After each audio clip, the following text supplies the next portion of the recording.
Halo, Assalamualaikum warahmatullahi wabarakatuh. Berjumpa kembali bersama channel Guru Hebat. Sekarang kita akan bahas PPG lagi. Ini khusus untuk gelombang 2 yang akan menghadapi UKPPG, khususnya pembuatan studi kasus. Bagaimana sih prosedurnya dan juga teknisnya? Yuk saksikan video ini dan jangan lupa di subscribe channelnya, di like dan di komen ya, agar semakin berkembang kembali channel ini. Yuk kita saksikan. Sekarang saya akan bahas tentang pembuatan dan prosedur ya laporan studi kasus untuk PPG Prajabatan yang gelombang 2 ya. Yang mana untuk gelombang 2 sekarang sudah masuk pada tahap UKPPG. Nah, teman-teman perlu dipersiapkan segala sesuatunya karena semua penilaiannya itu akan menentukan teman-teman lulus atau tidak ke depannya ya. Dan salah satu poin penilaian yaitu teman-teman harus membuat yang namanya laporan studi kasus. Nah, nanti teman-teman untuk teknisnya nanti diberikan format laporan yang harus dibuat itu seperti apa. Nanti surat ini diberikan ke teman-teman dari LPTK masing-masing. Kita langsung saja bacakan ketentuannya ya teman-teman. Nah, untuk ketentuan pembuatan laporan studi kasus, ini yang pertama, laporan yang ditulis berdasarkan kasus pilihan peserta yang ditemukan selama praktek pembelajaran. Jadi ketika kita PPL ya teman-teman. Terus yang kedua, berdasarkan pengalaman sendiri. Terus yang ketiga, laporan studi kasus terdiri dari 4 bagian dengan ketentuan sebagai berikut. Nah, yang perlu diperhatikan teman-teman adalah ini, teman-teman ya. Ini formatnya nih. Yang pertama ada deskripsi studi kasus. Ini 100 sampai 150 kata. Ini hampir mirip ketika teman-teman menulis esai ketika awal mau masuk tes PPG ini ya, teman-teman. Jadi kita dibatasi gitu. Si jumlah katanya itu dibatasi. Nah, ini deskripsi studi kasusnya seperti apa nih. Pada bagian ini, mahasiswa menuliskan kasus yang pernah dialami dalam merancang pembelajaran terstruktur yang berkesinambungan dengan memadukan materi, pedagogik, dan teknologi melalui pendekatan yang relevan yang menghasilkan nilai terukur untuk kepentingan pembelajaran sesuai karakteristik siswa. Dalam kasus tersebut, mahasiswa juga mendeskripsikan metode dan hasil evaluasi pembelajaran sesuai dengan perkembangan peserta didik, kurikulum, dan lingkungan belajar berdasarkan rancangan yang disusunnya. Nah, bagian ini disusun berdasarkan pertanyaan berikut, teman-teman. Jadi yang pertama, sebutkan topik kasus yang akan Anda uraikan. Terus yang kedua, mengapa topik tersebut penting. Jadi intinya untuk poin A ini lebih ke latar belakang dari masalah yang dibuat gitu ya. Yang B, ini analisis situasi. Kita langsung saja ya ke bagian intinya. Nah, bagian ini disusun berdasarkan pertanyaan berikut. Nah, jelaskan situasi yang terjadi pada saat perancangan dan evaluasi pembelajaran tersebut. Jelaskan peran Anda dalam merancang dan melakukan evaluasi. Siapa saja yang terlibat dalam perancangan dan evaluasi tersebut. Dan yang keempatnya, jelaskan tantangan dan hambatan yang Anda hadapi pada saat merancang dan melakukan evaluasi pembelajaran terkait dengan masalah pada topik tersebut. Jadi untuk yang poin B ini lebih ke menceritakan situasinya itu seperti apa dan siapa sajakah yang terlibat dalam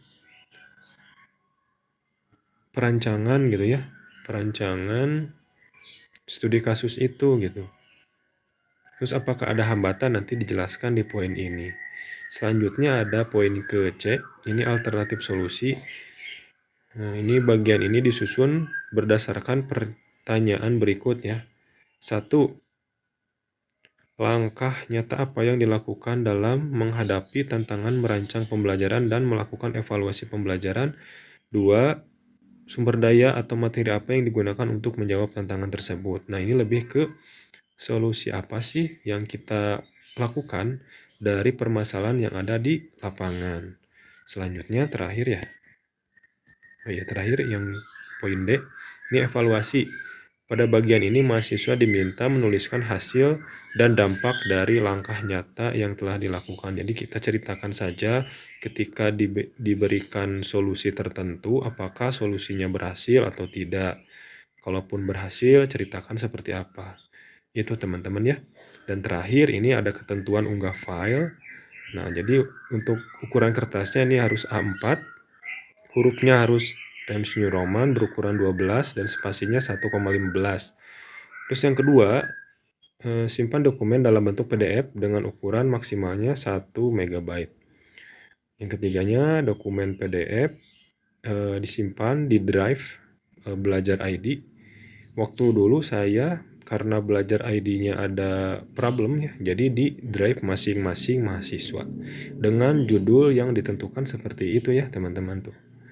Terus yang keempatnya, tautkan dokumen disimpan ke laman ujian yang ditetapkan oleh PNUK-PPG. Jadi nanti si link drive-nya itu dikirimkan ke PNUK-PPG.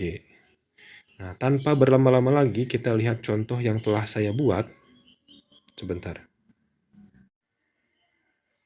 Nah, berikut ini adalah contoh laporan studi kasus yang telah saya buat. Boleh dijadikan acuan atau contoh, teman-teman. Nanti boleh diperbaiki atau diperbagus kembali kata-katanya, karena ini hanya contoh ya, teman-teman. Oke, kita bacakan dulu. Nah, topik studi kasus yang saya buat adalah meningkatkan keterampilan kolaborasi siswa menggunakan model pembelajaran Discovery Learning dalam kegiatan pembelajaran yang menggunakan model pembelajaran Discovery Learning.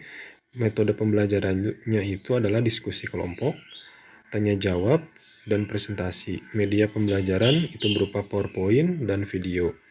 Kasus tersebut saya pilih berawal dari hasil observasi keterampilan kolaborasi siswa yang rendah dalam pembelajaran secara berkelompok. Selanjutnya, keterampilan kolaborasi sangat penting untuk diterapkan pada pembelajaran abad 21. Karena kualitas generasi yang dihasilkan saat ini harus dapat beradaptasi serta memiliki keterampilan dalam menghadapi kemajuan dan perkembangan zaman. Nah, ini lebih ke latar belakang teman-teman ya, latar belakang dari studi kasus yang dibuat. Nah, karena saya sama dengan PTK, jadi saya lebih mudah. Jadi, kalau misalkan teman-teman mau beda dengan PTK juga tidak masalah ya. Jadi PTK yang telah dibuat teman-teman waktu PPL boleh dijadikan studi kasus. Nah, ini latar belakang sudah dibuat ini untuk poin A ya teman-teman. Dan selanjutnya untuk poin B ini analisis situasi. Oh ya, untuk kata-kata yang ditulis, bila teman-teman mau mengutip pernyataan ahli boleh ya. Nanti tuliskan saja dengan aturan yang benar. Misalkan menurut pendapat siapa itu boleh ya, tuliskan saja. Lanjut yang ke B-nya, ini analisis situasi, jelaskan. Nah, di sini adalah penjelasan tentang situasi ketika pembelajarannya itu seperti apa. Yang saya tulis seperti ini teman-teman, situasi pembelajaran yang terjadi saat itu saya menggunakan model pembelajaran Discovery Learning untuk kegiatan inti dalam pembelajaran. Selanjutnya saya membagi siswa ke dalam 4 kelompok. Setiap kelompok terdiri dari 5 orang. Saya menggunakan metode tanya jawab, diskusi, dan presentasi. Pada saat siswa melakukan kegiatan diskusi, siswa diberikan LKPD sebagai panduan pembelajaran secara berkelompok. Media pembelajaran yang digunakan saat itu adalah PowerPoint dan video. Namun ternyata banyak kelompok yang kinerjanya kurang maksimal dalam pembelajaran. Hal itu terjadi karena beberapa faktor seperti pertama, adanya anggota kelompok yang tidak ikut berkontribusi dalam pengerjaan tugas. Yang kedua, saling mengandalkan teman. Yang ketiga, tidak ada pembagian tugas secara jelas dalam kelompok. Nah, terus pada studi kasus yang telah saya lakukan, saya berperan sebagai guru praktik. Ini jelaskan ya, perannya apa, peran teman-teman apa, terus ada lagi nggak orang yang berperan dalam studi kasus yang teman-teman buat. Saya juga melibatkan dosen pembimbing dan juga guru pamong untuk membimbing dan memberikan evaluasi dalam kegiatan pembelajaran, serta teman sejawat sebagai observer di kelas. Tantangan yang saya hadapi, nah tantangannya juga harus dituliskan dan dijelaskan, adalah saya sebagai guru harus dapat menentukan rencana pembelajaran, model, media, metode, dan evaluasi pembelajaran yang tepat untuk digunakan di dalam kelas sehingga kasus yang terjadi bisa diatasi. Selanjutnya, hambatan yang saya alami ketika pembelajaran adalah menentukan anggota kelompok. Karena ada beberapa siswa yang tidak menginginkan masuk kelompok yang telah ditetapkan guru sehingga perlu waktu lebih dalam pengkondisian siswa pada saat pembelajaran. Nah, ini yang poin C-nya, ini alternatif solusi. Langkah nyata yang saya lakukan dalam menghadapi situasi tersebut diantaranya A. Melakukan konsultasi dan evaluasi dari proses pembelajaran yang telah dilaksanakan bersama dosen pembimbing dan guru pamong. Pada kegiatan ini saya sebagai guru praktik mendapatkan gambaran yang bisa saya coba dalam kegiatan pembelajaran selanjutnya. Jadi melakukan konsultasi dan evaluasi terkait pembelajaran yang telah dilaksanakan dengan dosen pembimbing atau guru pamong ya, konsultasinya. Selanjutnya, melakukan diskusi bersama teman sejawat, serta memberikan masukan terkait hasil observasi dan kegiatan pembelajaran yang telah dilakukan. Pada kegiatan ini saya mendapatkan masukan dan saran yang bisa saya gunakan dalam pembelajaran selanjutnya. Ini teman sejawat ya, jadi perannya seperti ini. Selanjutnya yang ketiga menentukan rencana dan pembelajaran selanjutnya dari hasil kolaborasi antara dosen pembimbing, guru pamong, dan teman sejawat. Dari hasil kolaborasi yang telah dilakukan, saya menentukan bahwa ada beberapa komponen pembelajaran yang perlu diubah sebagai alternatif solusi yang bisa saya gunakan seperti 1. Mengurangi jumlah anggota sehingga dalam satu kelompok tidak lebih dari 4 orang. 2. Menggunakan media interaktif yang melatih siswa dalam kolaborasi antar anggota kelompoknya. Saya menggunakan aplikasi Wordwall sebagai media pembelajaran. Yang ketiga, membuat LKPD yang terintegrasi dengan aplikasi Wordwall agar setiap siswa bisa berperan aktif dan saling berkontribusi dalam kelompoknya.